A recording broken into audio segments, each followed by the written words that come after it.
Good afternoon. Calling to order a joint meeting of the Glendale City Council and Glendale Housing Authority, October 10th at 2:04 p.m.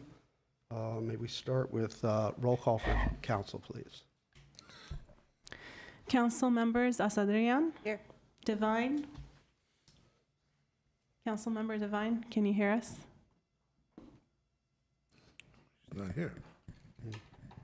Council member Kasakian? Here. Najarian? Sure. Mayor Botman? Here. May we have roll call for the Housing Authority? Yes. Housing Authority members Ajinian? Here. Asadrian? Here. Brotman? Here. Devine? Kasakian? Here. Parazian? Here. Chair Najarian? Here. Do we have technical issues we need to resolve for Councilmember Devine? Yes, Yes. IT is working on it. They're working on it. Okay. And do we need a vote for her to be able to participate remotely? No, she's participating by teleconference the old-fashioned way, so not utilizing the provision related to infectious disease. Her location is noticed on the agenda. Okay. But she can participate, she can vote, Absolutely. all those things. Okay. Yep. Okay. May we have your report, please? Yes, the agenda for the Tuesday, October 10th, 2023 joint public meeting of the City Council and Housing Authority was posted on October 5th, 2023 on the bulletin board outside City Hall. Thank you. And what's our first item of the day? First item is community development regarding update on Housing Authority's affordable housing projects currently in construction. A, City Council motion to note on file report. B, Housing Authority motion to note on file report. Thank you. And Mr. Galani? Good afternoon, Mayor Brotman, member of the City Council, Chair Najarian, member of the City Housing Authority. It is our pleasure to bring this report forward to you. Just a couple of words wanted to share with you. Thanks to your policy direction and the vision to provide affordable housing for one of our most vulnerable segment of our community, and thanks to the housing team, we have been able to entitle 507 units, affordable housing units, which is unprecedented and currently under construction. This report will give you an overview of the status of 2 that are under construction and 1 to be started soon. Wanted to invite Mike Fortney, recently promoted Deputy Director in charge of housing. Please join me in congratulating Mr. Fortney on a well-earned position. And Mike had a very exciting and great time putting this PowerPoint presentation together, and he's hoping that you'd enjoy seeing it as much as he enjoyed putting it together. Great. Well, thank you, Mr. City Manager. This is on. Okay, didn't have a light. And it's true. I had a lot of fun putting this report together. During construction, it's typical that we will fly a drone once a month. And so I'm seeing all this drone footage month in, month out. Of course, I'm on the projects 3 times a week. But I'm like, I bet the council would really like to see this. So that's what we'll do. You said point anywhere. Okay, so the first project I wanted to talk about is Citrus Crossing. That is the 127-unit affordable housing project for seniors. That's the rendering. That's what it's supposed to look like. Can we get to the next slide? This isn't doing it. No. Okay, so we acquired it in October 2019. It says 12.1 million, but that includes the land on the other side of the alley also. We issued an RFQ and selected developer Meta Housing for that project. This is unique in the process. Staff hired an architect. We actually entitled this project while the RFQ process was going. So when Meta Housing came on board, we were 30 days away from getting it entitled. I've never heard of a local jurisdiction ever doing that before, but we did it. So it's 100% affordable, AMI targeting 30% to 70%. Obviously, it's new construction. What you're seeing there is about a month ago. And there's a 2-level subterranean structure underneath it. That was the first thing built. And this is interesting. Jobs EQ, that's a platform that our economic development team has.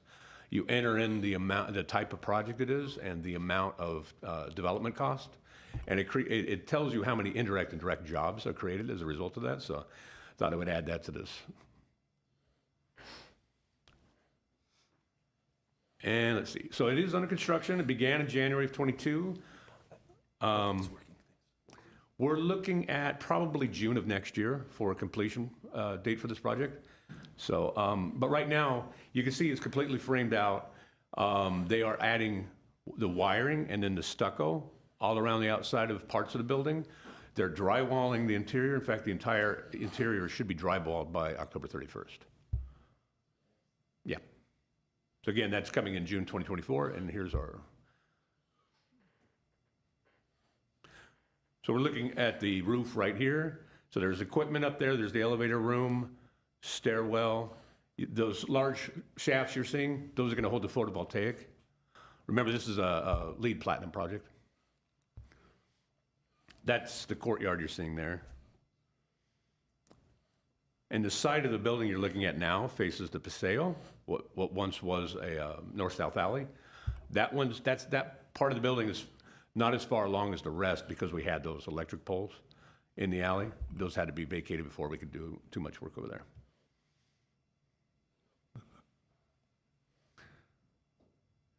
So you can see it's mostly a 5-story type 5 wood frame structure on top of that 2-level subterranean parking, but we do have that rooftop terrace there on the 4th floor on actually 3 corners. So you can see it on the southwest, the northwest, and as we spin around a little bit further, you'll see it on the northeast. All 3 of those rooftop paseos, though it will be programmed differently. And then that with the courtyard, and then of course the paseo will all that open space will be open to the residents. In fact, the paseo will be open to the community at large.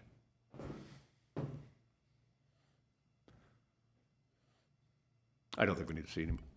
Yeah, we can skip. Okay, so the next project up is just across the alley from the project you just saw. This is Harrower Village.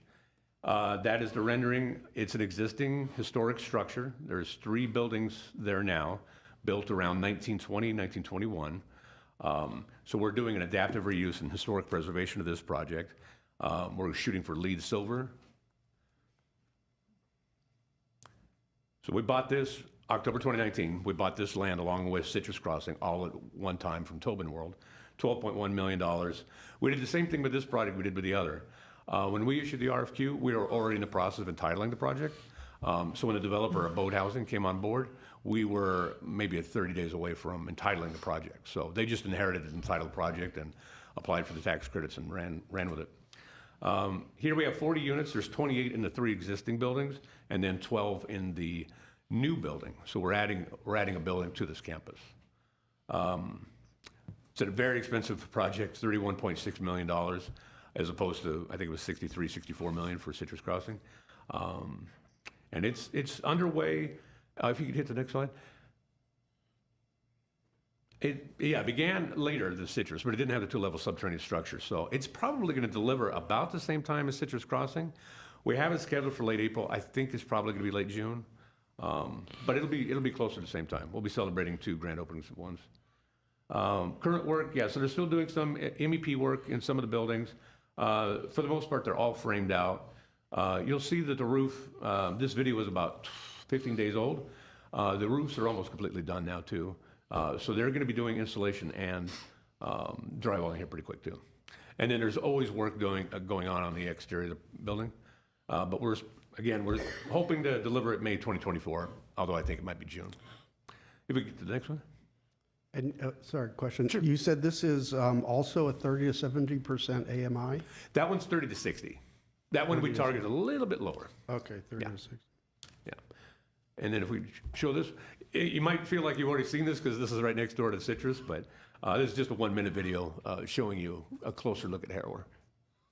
So you see Citrus in the background and Harrower in the foreground. The building we're kind of centered on right now is 117 South Belmont. It's going to be a really beautiful building when it's rehabbed, I think. Now you can see we're almost facing the new structure that's being built. We purposely built it down so that it wouldn't be any higher than the historic buildings. And so you're seeing the roof, like 117 South Belmont, 920, which is that front building, almost completely done. The weatherproofing, everything's there. You just don't have the photovoltaics. Whereas 912 still has some work in, obviously, the new building. Question? No? You can see the buildings is made of brick, and because it was built in 1920s, would that make the oldest project? That we've ever touched? Yeah. Yes. I believe we have a senior project. I did an adaptive reuse. I think the building was built in 1927. So this predates this by about 5 years. Right, it's over 100 years old then. Okay, I think we go to the next. Uh, Oh, Oh, yeah. May I make a comment? Oh. So back to Harrower Village. yes. I'm just going to say it. I think that's a bad name, regardless if it's the family name. I mean, there's a lot of connotations with Harrower. Oh, is it? Oh, yeah, look it up. Okay. It's not good. Most of the definitions are torture, plague, vex. Yeah, look it up. Wow. I'm going to say it. I don't like that name. I think these names should be bright, cheerful, Citrus Crossing, all those other fun names that we pick, but Harrower's Village sounds like a torture camp. Just me, but If it's the will or the wish of the council, you can rename it. If that's the majority of council. that wants synonyms: to. plague, torture, anguish, afflict, torment, persecute, curse, bother, trouble, agonize, bedevil. Sounds like Edgar Those are Allan not Poe. good names, but, maybe, we can think about that going forward. I don't want to, get sidetracked, but Right. please, let's think of a better name if we Yes. can. I'm all for that. Yeah. Okay, so, This one, this is not Link Core, this is Harrower is abode housing. abode. The one you're looking at right now, that's This Lincoln one is National Link Park. Core. Yeah. Mhm. They also built Vista Grande. So, yeah, okay, so the next one, if we get to slide. So this is a rendering of 515 Pioneer Drive. We bought this actually about a month earlier than we bought the two sites on Broadway. Bought this for $12.4 million. It's a 2.8 acre site. It was probably the acquisition of a lifetime. Link Housing National Core, that's the developer that we selected through the RFQ process. Total of 340 units, massive project. At the time, it was the largest affordable housing project financed in the state of California. It's 100% affordable, small family and senior, whereas the other two projects are strictly senior. And our AMI range is 30 to 80% on this one. So it's going to be a total of 3 buildings, all sitting on top of a 2-level subterranean structure. Total development for this cost $168 million, 28.4 coming from the city and housing authority. I wanted to just kind of point that out. We historically average about $350. That's the amount we leverage for every dollar we put in. We typically leverage $3.50. With all 3 projects combined, we're leveraging $4.73. So for every dollar we put in, $4.73 of other funds go in. So we're doing fantastic financing-wise on this.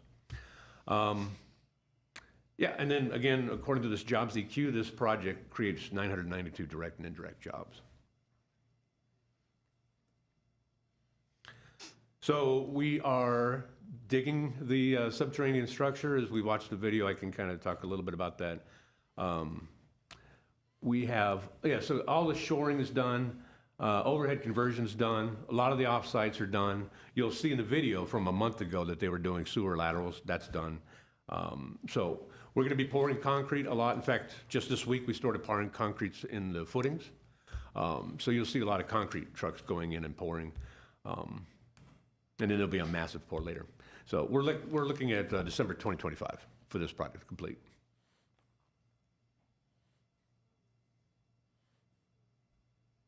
I'm gonna give you 2 angles to see it. Starting with the freeway looking down. This particular day, we didn't have a whole lot of guys on site, but we typically have 40 to 50 people working on the site at any given time. That is a really big hole, 2.8 acres. You can see over by the gas station, that's a single level, but the rest of that is a 2-level subterranean structure. You can see rakers, those large beams that are holding up the walls in parts of those places. Those rakers are temporary. We put those in to shore it up, and then once the walls are shotcrete, they come out.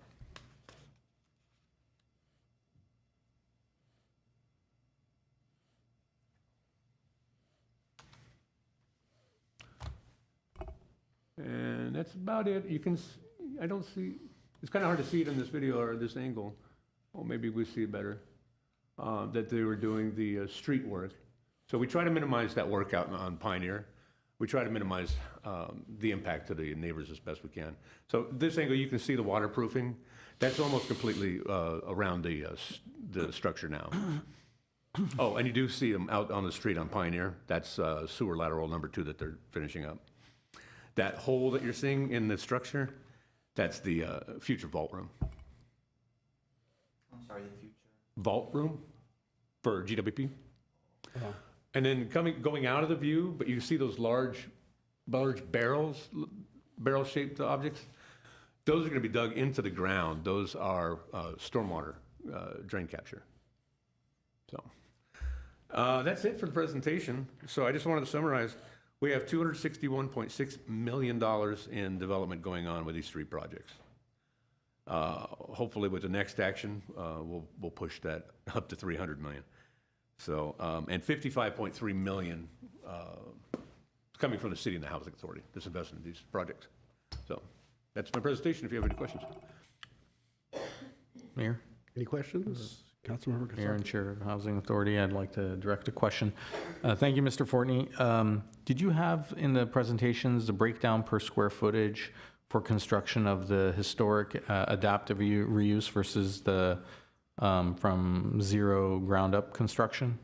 And if not, I'd like to see that just to compare how much it costs to take and I know that there were certain challenges with the older, more historic building, but I would like to know what the per square foot construction cost was if we're able to calculate that, just of the areas where people are able to be live. I don't necessarily need to know the garage cost subterranean. I know that there's a separate cost for that, but if we can separate it out, I'd like to know the per unit, per square foot per unit cost. Okay, yeah, it was not in the report. It was something I would have to look into, but I'm more than happy to do that. Thank you. I have a question for Harold Village. So is there a designated manager's unit in Harold Village? Yes, there is. There's a manager's unit in Citrus and in Harrower. There's actually 3 in Pioneer. But the manager's unit in Harrower is a 2-story unit. It used to be Tobin, the son who the school was named after. He resided in that top floor unit, and his caretaker lived in the bottom unit. We're going to convert that into a 2-story manager's unit. Other questions, comments? Do we have Councilmember Devine on? Yes, I believe she's back on. Okay, but Councilmember Sawtrey, you have a question? Just clarifying question, with the jobs that this is. Yes, we Yes. can. We can. Can you hear me? Yes, we can. Go ahead. No, well, Councilmember Sawtrey is asking a question first. Oh, sure. The jobs that we've created, they are getting prevailing wage, right? No. That was one of the questions that I was posed for the 515 Pioneer Drive project. Given that it's a public, and it's our project, can you clarify about prevailing wage? Yes, so affordable housing projects are typically, are not subject to prevailing wage. If there are certain funding sources that if we tapped into would trigger prevailing wage. We oftentimes, to keep the cost of the construction down, we oftentimes try to tailor the financing to avoid prevailing wage. As a great example would be the HUD home dollars. You can subsidize 11 units in a project with the HUD dollars, but if you trigger a 12th unit, the entire project becomes a prevailing wage job. So in most of our projects, when we do put HUD home dollars, we limit it to 11 units to avoid prevailing wage. So we haven't had a prevailing wage job since 2012, I think was the last time we had one. Okay. Thanks. And just, you said this, but I missed it. So about $260 million total on, for all the three developments? 261.6 million, yes. And that it would include the land, that would include all the development costs. And our portion was 50, how much? 55.3 million. 55.3, so that's the land. I mean, we spent about 25 on the land? We spent 25 million between the two pieces of property, yes, Right. that we now have separated into three. Okay, and then the rest are the cash that we put in? Exactly. Residual receipts? Yes, exactly right. Okay. And if you, another breakdown of that too, I believe out of the 55.3 million, 39 million was Measure S. Oh, okay. So before Measure S, the Housing Authority strictly financed these projects. With the advent of Measure S, the city is also funding these through the Measure S. That's why this is a joint City Council Housing Authority meeting. So I just wanted to point out the city is actually investing close to 40 million in this. Great. Okay. All right, well, thank you. We don't have any public comments? We don't have any public comments. Okay. Do we take a motion? Oh, I'm sorry, Councilmember Devine. Out of sight, out of mind. Sorry about that. Do you have any questions or? I just, first of all, I want to thank Mike for this report, and it's so good to see the progress that's being made in the construction of these affordable housing developments. And, but the one question I have is about the Tobin World, I guess that's Harrower Village, and it's the brick building. Is that all reinforced? It is unreinforced, but we have done seismic retrofitting. There was some seismic retrofitting done, and we're upgrading those. Okay, so there's no danger of it crumbling if we have an earthquake, or it's safe, it'll be safe? Yes, I think it should be, yes. Councilmember Devine, good question. Yes, the project has been brought up and will be brought up to the latest building and safety codes. Perfect. Thank you so much. Thank you. Okay. Yeah, and from me and probably from all of us, yeah, thank you for all the work on this. This is great, and by 2025, I guess, we'll be 2024, 2025, we'll have some good celebrations. Yeah. And if you care, a year, 15 months, something like that, I'm happy to bring up an update on Pioneer and hopefully Piedmont as well. Right. When do we start putting out calls for applications? Oh, great question. Thank you. I should have said that. Citrus and Harrower, that could be as soon as 6 weeks from now. It's coming up really quick. Typically what we try to do, 6 months before expected C of O, that's when we start the marketing process. Okay. So that it's fresh, yet we've got it's just a lot of work to go through. So those two are gonna be coming up pretty quick. I'll make an announcement at a Housing Authority meeting. Okay, so people can start putting in their applications, and we're going to have a point system like we usually do. How are we going to, do we weigh things like residents in Glendale? How are we going to determine who gets these units? Right. When you're talking points, you might be thinking of Section 8. On our projects, our affordable projects that we build, we have oftentimes given a preference for those who live and work in Glendale. That's what I meant, preference Yeah, points. so call that 2 points. And if you live in Glendale, it's a point. If you work in Glendale, it's a point. So we've done that, and without direction to the alternative, we could do that here. Mr. Mayor, members of council, that's something, if the council wanted us to explore, we could. There are some legal issues with that, and in many cases, some of the developers are hesitant to move forward with it because of those legal issues. So we can certainly provide an update to you, and if that's something the council wanted to explore in the future. I mean, if my colleagues are interested, I think it's something that we'd be interested in looking at what we can do. I think we always want to, create an opportunity for people that are here to stay here. And so, yeah, I think probably something we're interested in. We have some background materials that we can probably dust off and present to you, and then you can decide whether to seek direction on that. Okay, thank you. All right. So do we have a note and There's file? a note and file. Okay. We have a second? I'll second. Okay, and roll call for council, please. Council members Asadrian, Yes. Divine, Yes? Kasakian, Yes. Najarian, Yes, Mayor Brotman. Yes. for And, housing. I'll move the item for housing. I'll second. Roll call? Housing Authority members Ajinian, Yes. Asadrian, Yes. Brotman, Yes. Divine, Yes? Kasakian, Yes. Barazian, Yes. Chair Najarian. Yes. Okay, very good. What's our next item then?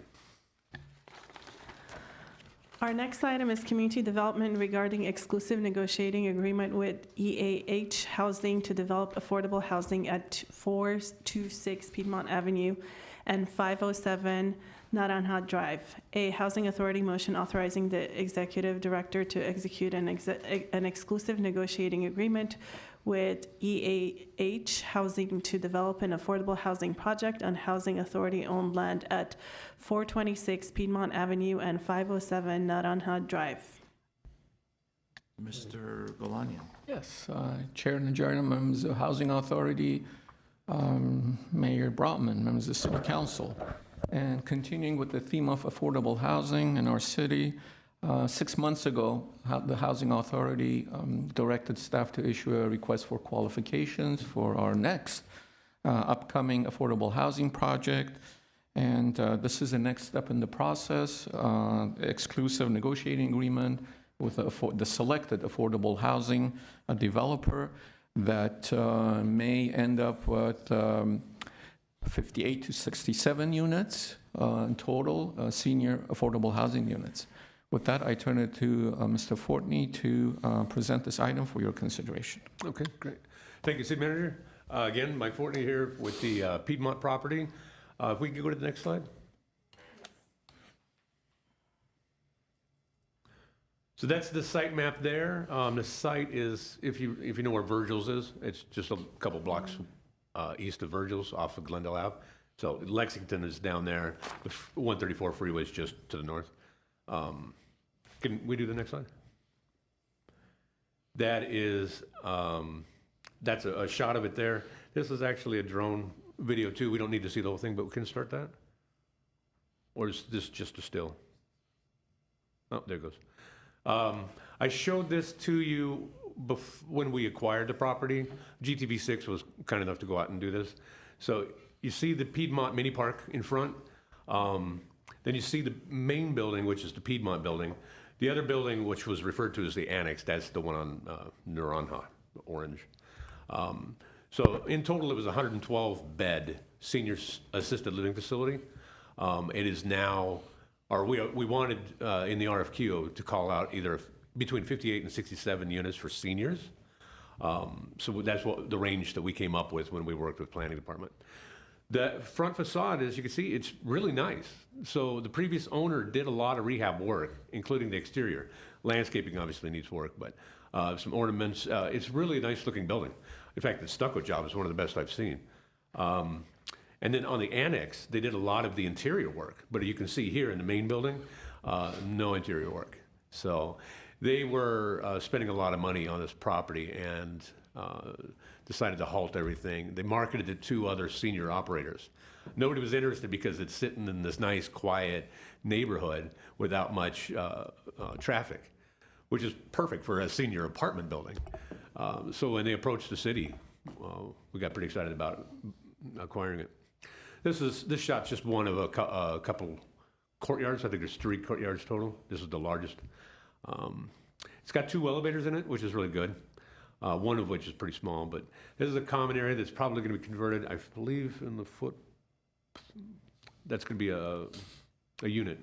So, and then I just wanted to show you here. So, that was a bed before, separated by a bathroom that's shared by the next person in the other bed. A lot of these units, we're just going to take down the walls. I mean, we're going to do a lot more than that, but as far as the footprint, the site plan, take down those walls and make it a single unit. Not all of them, but quite a few of them. And then some of them have these sliding glass doors that lead to that courtyard, so it's a nice building. That's really, I think, all I needed to show on the drone. It goes on for a couple more minutes, but I don't think we need that. Can we go to the next slide? Okay, so we acquired it last September, almost 12 million, 11.9. I already talked a little bit about what it used to be. Can we go to the next slide? So, yeah, April 18th, you authorized staff to issue the RFQ for the project. Again, it was for between 58 and 67 affordable units for seniors. That RFQ was issued May 5th, a few days after we were given the authorization. 100 organizations and over 250 individuals that RFQ is sent to. And in the RFQ, we spelled out a couple of things that we wanted. One of which was we wanted at least 15 units or 25% of the total units to be targeted at 30% AMI. Because we knew one of the funding sources we wanted to use is not dedicated strictly for extremely low income, but it has an emphasis for extremely low income. So we wanted to really target low on this one. We can go to the next one. So the RFQ response, the deadline was June 30th. We had 5 developers bite on this one, which I think is the same number we had for the adaptive reuse at Harrower. When it's a new construction, we typically get more. We've gotten 12, I've had as many as 18 different developers submit, so 5 is very manageable. So we had, and I only put this alphabetically, we had Abode Communities, EAH, Linked Housing and National Core partnered on this one like they did with Vista Grande and 515 Pioneer. Many Mansions and Related, all of them submitted a proposal to us. Yeah. So the RFQ review, we assembled an RFQ review team like we do for all of our projects, and it typically will include economic development, planning. If it's a senior project, we include parks, and then of course, housing staff. So we put that group together, and the evaluation criteria, which was spelled out in the RFQ, development experience, development team, the partnership, the vision, sustainability is actually a new criteria that we've added in these last few RFQs that we've issued. It hadn't been a criteria before. Financial feasibility, housing affordability, sources, uses, additional benefits, and the project timeline, and obviously if it complied with the RFQ or not. We can go to the next one. So I want to kind of go on each of these. Development experience, we're really looking for relevant projects that have been developed. In this particular case, emphasis on adaptive reuse. If all the developer had, experience on was new construction, then, that wouldn't have scored as well.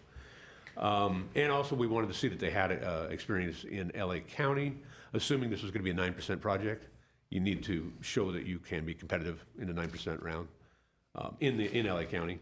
Again, relevant projects designed, developed, owned, managed. Again, adaptive reuse. And then on the vision, how well the vision for the site was developed and articulated, where the focus on the interior layout. The building exists. There are 2 really nice, and I think you saw it in the video, really nice areas that are common areas that open up to the outside with a number of doors. One of the first things I looked at, and one of the first things the planner looked at when we were looking at these, did the developer in their vision, did they keep those common open space, or did they convert that space into 3 units that only 3 residents would use? That was something that we kind of looked at. Sustainability, yeah. So tell me what you want to build it to. Are you going to build it green standards, or are you going to build it to LEED standards? And if so, what level? Next slide. And then obviously, substantially as presented, we said upwards of $6 million would be available for the project. We always want to see leveraged sources of funds outside ours. I talked about that $3.50 historically that we leverage. And I absolutely had to make sure that the units at 30% matched what we required in the RFQ. And also the competitiveness of additional sources. That, again, if it's a 9%, which is what I assumed it would be, that we're talking about the tiebreaker score, which I don't want to put that number out publicly. And if the costs are appropriate. So, we can go to the next slide. Oh, and then additional benefits. It's a senior project, so what kind of senior services are we looking at? community spaces. Timeline, I was really hoping to see somebody tell me that they can make the first round next year of tax credits. And I wanted somebody that could do that and then also project a completion of December 25. And finally, I would just say all 5 were compliant with the RFQ. The next. So the RFQ review team reviewed these independently and then met together. And over the course of several meetings, we just kind of round robined it, and we came to the conclusion that there's really 2 top respondents to this RFQ, and that was abode housing, EAH housing.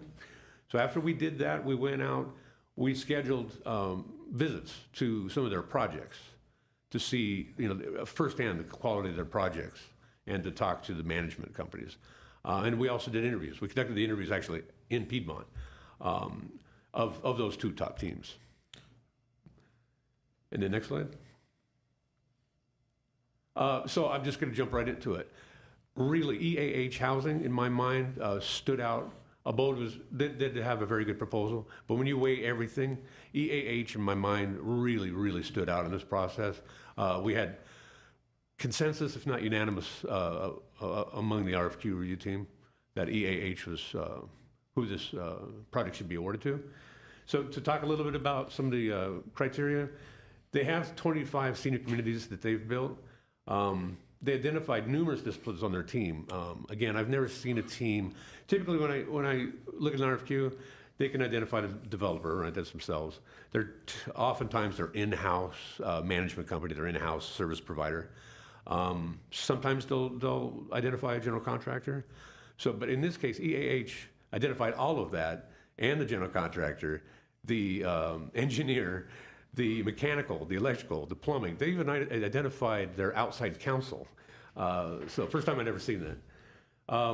They went for the top number of units, 67 units. They offered up LEED Platinum. They think they could achieve LEED Platinum with the budget we've got. Financial feasibility. So ask from us, they were the lowest. The Abode was very close, but they were the lowest in terms of ask from us, just under $4 million. They were the second lowest when coming to AMI targeting.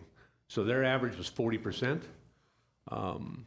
They are going with 9% tax credits. They had the highest tiebreaker of any of the 5.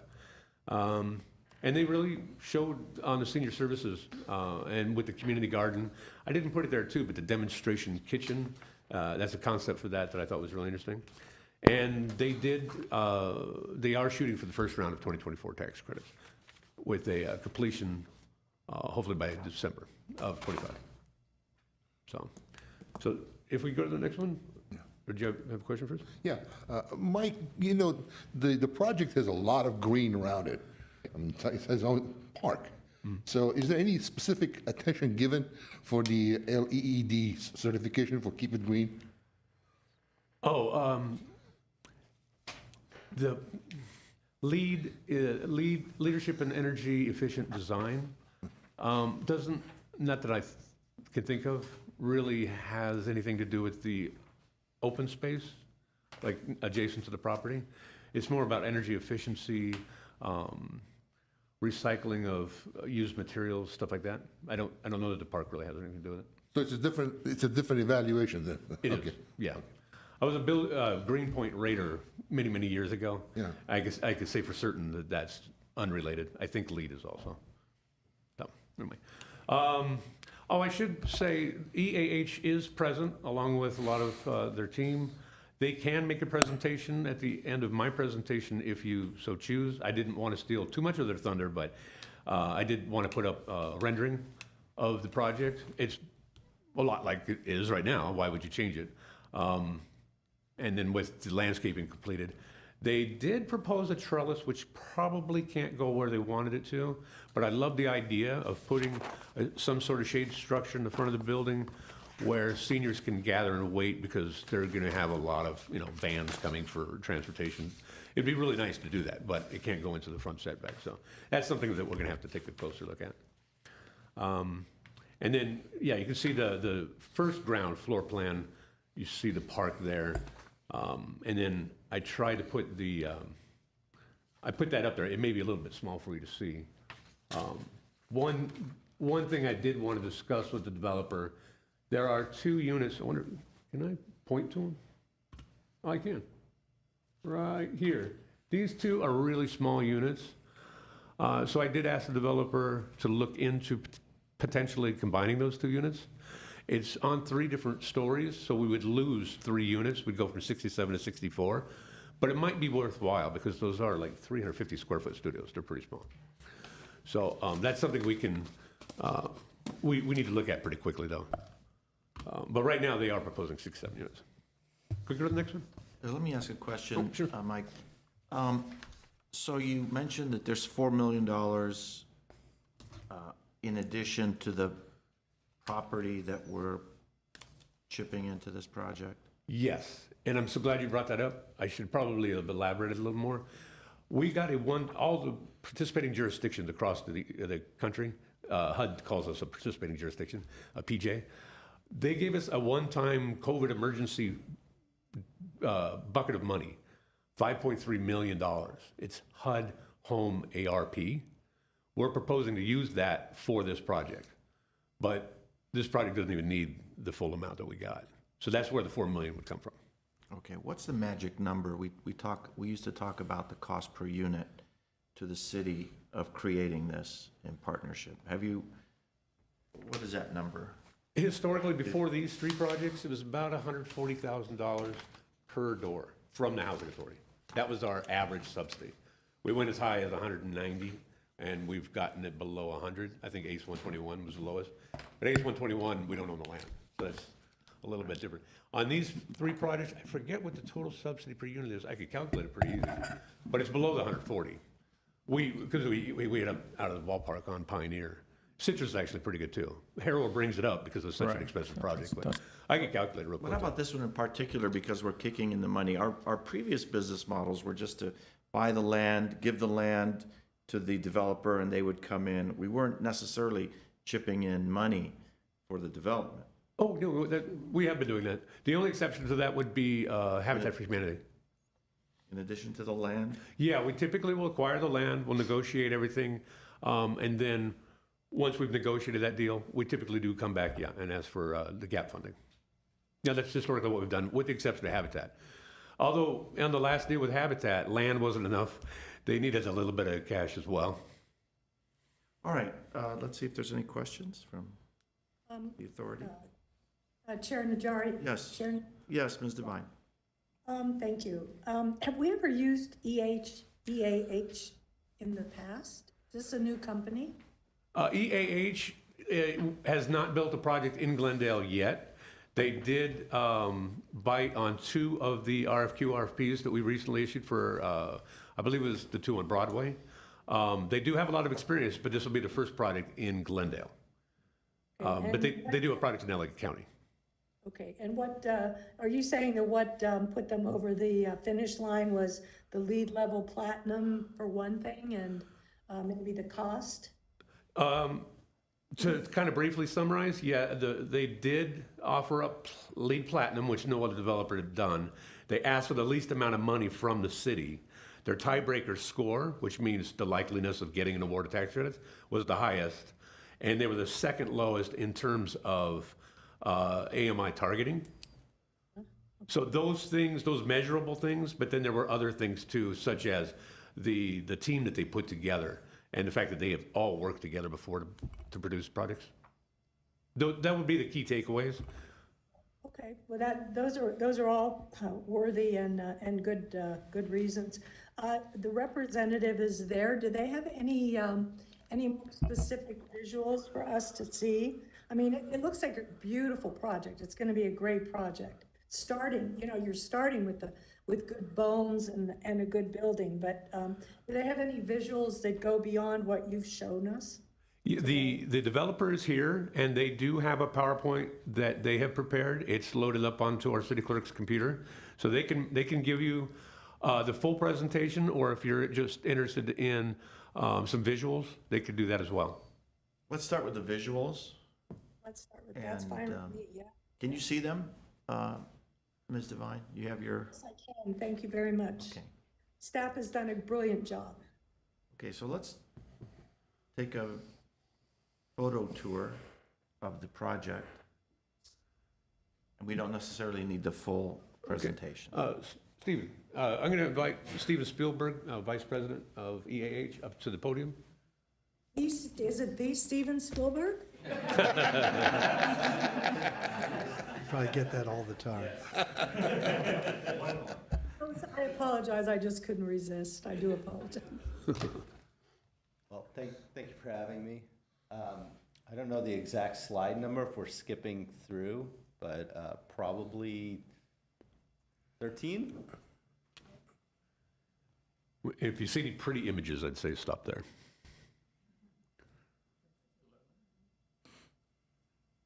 Okay, 15.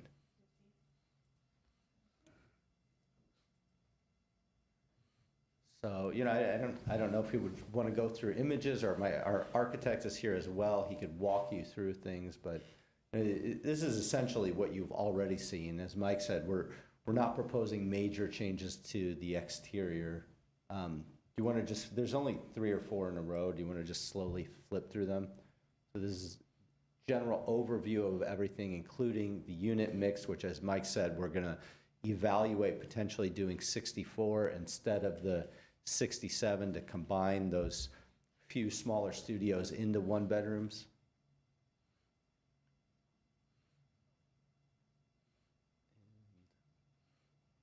Yeah, I think that was it. We didn't bring a whole lot of images. Essentially, our plan really is, after today, assuming you all want us, we'll kick off things in high gear. It's a pretty tight timeline to make the first round of tax credits, which is coming up in March. And so we're eager to do as much as we can, as fast as we can. Chair Najarian, one more comment from me, please. Yes, of course. If I may. About those 2 units that are 350 square feet, from everything that I've been reading about development and units, the smaller units are very much in demand. And it seems like if it's 350, it would be a very, one of the lowest rentals in that development. So I'm just saying, you maybe rethink that, making that change. Thank you. Okay, thank you. If I may just comment on that, duly noted, and if 350 square feet studios is fine with the council, we kept the minimums at 400 on the Broadway sites, but if you're willing to go to 350, we don't even need to explore merging those. But I would just add, these are affordable units, so the studio, regardless of how big it is, 350, could be 700 square feet, the rent is the same, right? The rent is subject to the AMI.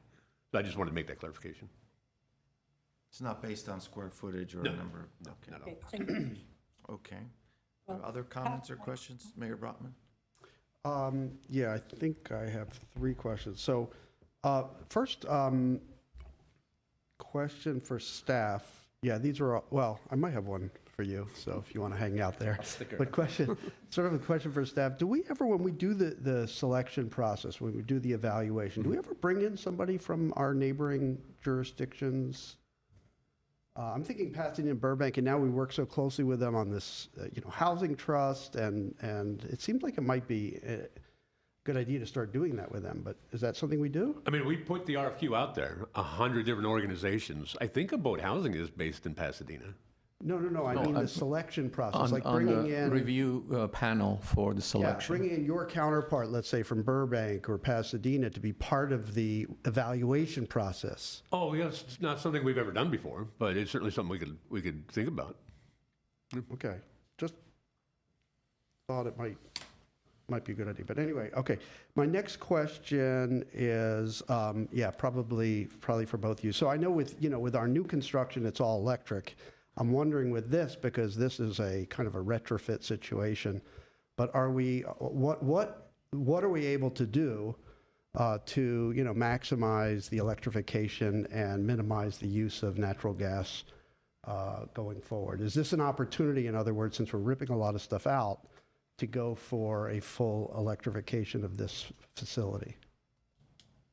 You know what, I should ask my team who's sitting right behind me. So. John Egan, had a principal from Egan Simon Architects. We do have a handful of projects in Glendale. We're going to electrify as much as possible for the building.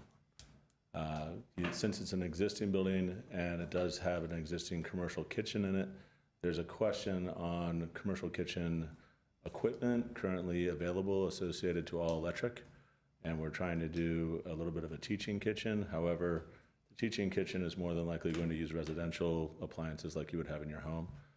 So we will be trying to transfer as much away from natural gas and to electrification as possible, as well as trying to add electrical car charging stations into the existing parking lot as much as we can. However, there will be limitations based upon the existing electrical infrastructure at the site. That study will need to happen as we proceed into the project. But we did have our electrical engineer, as Mike had mentioned, come out with our mechanical and plumbing and do a full review of the site during the RFP process to make sure that we thought that the project was going to be successful. And we really think this is going to be a great project. So. Okay, I'd like to see what, as we get into this, see the maximum extent we can move away from gas, because, you know, we don't want to, we're in there, right? We're ripping everything apart and putting everything back together inside. So this is the chance to do it and not, you know, 5 years, 10 years from now when these things start getting mandated and it's going to cost a lot of money to do it. Mm-hmm. And we know it also improves, you know, indoor air quality and things like that for the seniors. So I would like to see us make a real effort. And I think even for commercial kitchens, there's a lot of good induction technology out there. Our office has probably 15 plus LEED Platinum projects under our belt right now, and I was on the board of the U.S. Green Building Council in LA for 8 years. So we have internally an agenda for greening construction. And at the same time, we really respect construction budgets because we have to make sure that there's a bit of a back and forth. So we'll make it as green as we can within the budget, and I'm sure we'll be able to give Mike an update on that so he can inform you. Yeah. So if we could keep us. Yeah, absolutely. In the RFQ, that was. We didn't want to commit them to 100% electric, but that was an emphasis in the RFQ. That was an emphasis when we were looking at it, as well as the LEED Platinum certification. Okay. Just so you know, most of the units in the building now are electric because there's not cooking inside of the senior units right now. We're going to be adding in kind of the smaller kitchenettes, and those will be all electric. So all of the units and all will themselves be all electric. And then we're going to be looking at new water heating systems as well. So more than likely that's going to be all electric. So odds are it'll be all electric. But until we've done the engineering review, that our goal is all electric. Okay. Yep. And my last question, it's actually not for you, and it's not for you. It's more for, I'm going to ask it to our city manager, because it's really more of, I think, Public Works and Parks issue, which is that we've talked about it before. On Lexington, that crossing, if you walk across Piedmont on Lexington from one side of Lexington to the other, it fans out. Mm-hmm. It's a very wide crossing. It's not a very safe area. There is an opportunity, I think, to extend the park space of Piedmont Park and to narrow those crossing points. And I know that Mr. Bulanikian was going to look at that and just want to keep that on the radar because we're going to have, now more people, well, actually, maybe not more people. yes, thank you for that, Mayor Brotman. I do know that we have hired a design engineer for that very reason. They are working on plans to narrow that path and spruce up that little tiny park in front of the property. So it's in the works. Okay. Yeah, that'd be great. Thank you. Okay. Member Saturian.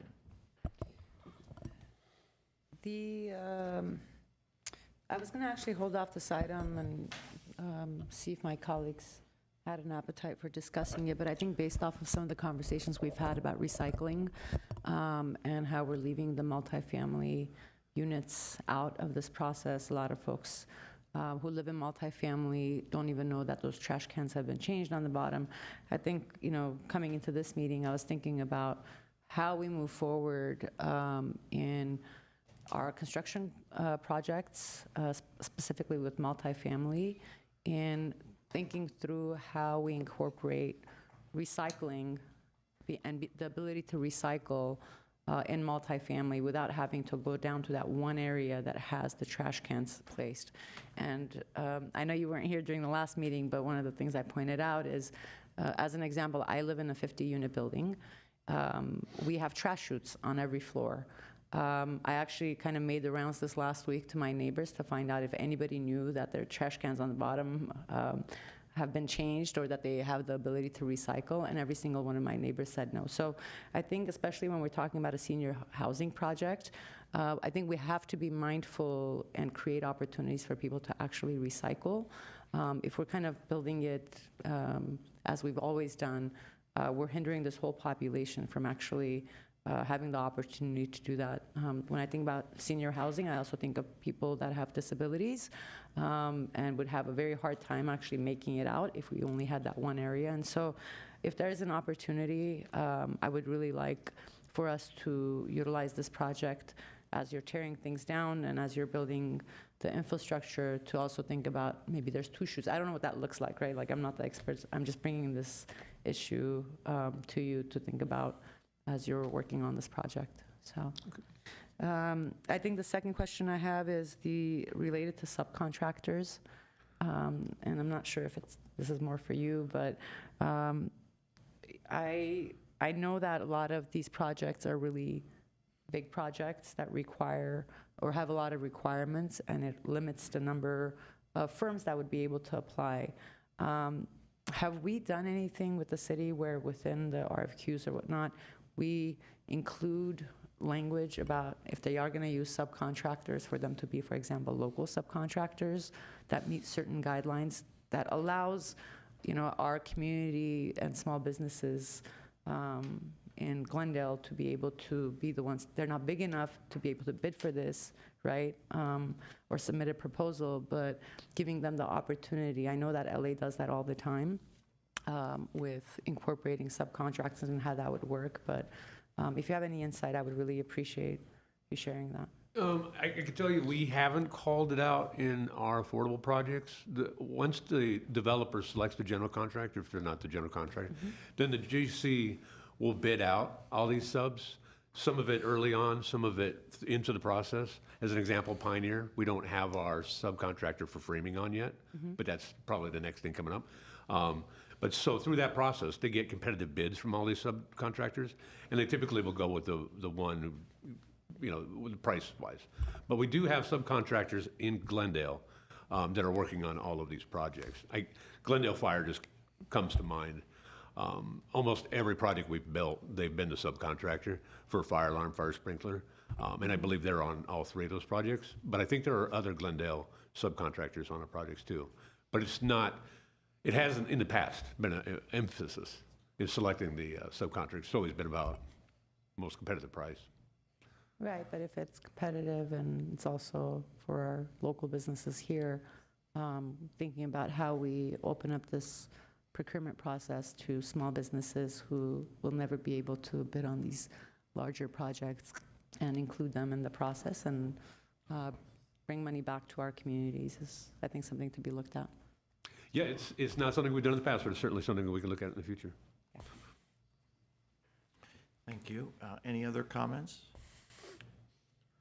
Yes, Councilman. I don't have any comments to add aside from thanking staff for bringing this forward. I know that my colleague, Councilmember Devine, mentioned about smaller unit sizes. I would support that in as much as it means that we're able to provide units to as many people as possible. Some of my concerns were with what you showed. If we were to leave those units, let's say as they were, that would necessitate possibly the addition of plumbing work and adding restrooms, because then you would have to have 2 restrooms versus the shared restroom that you have right now.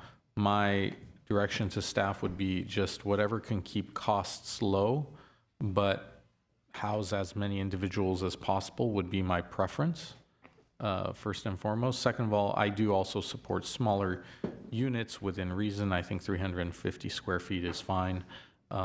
If it's, for, as people are downsizing at a certain age, I think this is a project that's close to enough city amenities and transportation where I think it would make sense.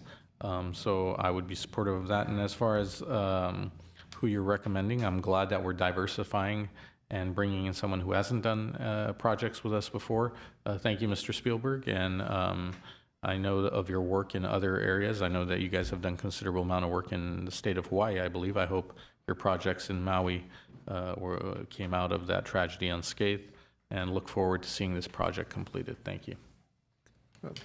Yes. Just real quickly, Mike, out of concern, there aren't any obstructions to this project, is there? Or any kind of quasi reports, pending reports, are there? None more, no. Okay. No. Okay, thank you very much. Looking forward to this.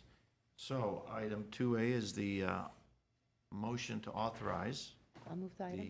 the ENA. Moved. Is there a second? I'll second. Okay, is there anyone on the phones or any? No public comments. Roll call, please.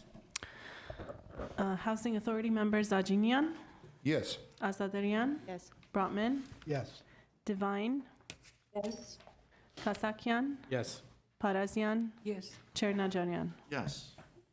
That concludes our business. Is there a motion to adjourn? I'll move to adjourn for housing.